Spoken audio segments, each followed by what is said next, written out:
Jeremiah 6:16 tells us to ask for the old paths. I've been around old-fashioned churches since the time I was 16 years old. I've always loved churches that have asked for the old paths and continued in the old paths. I was never into these Christian rock star churches that are all about making people feel good, playing worldly music, teaching universalism. I've always been turned off by the Pentecostal charismatic rock star type church. I like churches that stick to the old hymns. I don't like this whole neo evangelical modern type Christian music, so called, that talks about feeling good. It talks about emotion. It talks about new age mysticism. I don't like that kind of music. I like the old hymns. Tell me the story of Jesus. All those beautiful hymns, Amazing Grace, those are better. I love old fashioned churches that focus on soul winning, the ones that knock on doors, preach the gospel, tell people about Jesus Christ.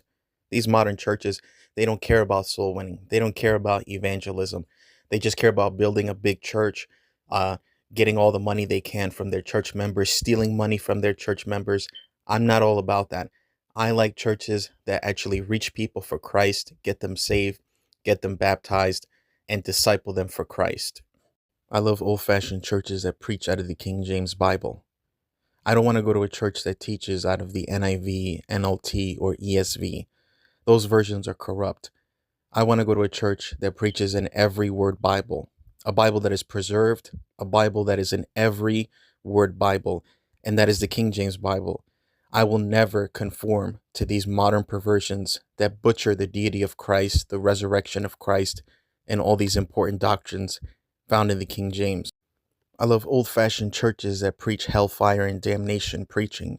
I don't want to go to a church that preaches soft messages about, just loving everybody and just accepting everybody and being, tolerant of sin, tolerant of false religion. No, I want to go to a church where the pastor preaches against sin. He preaches against false religion.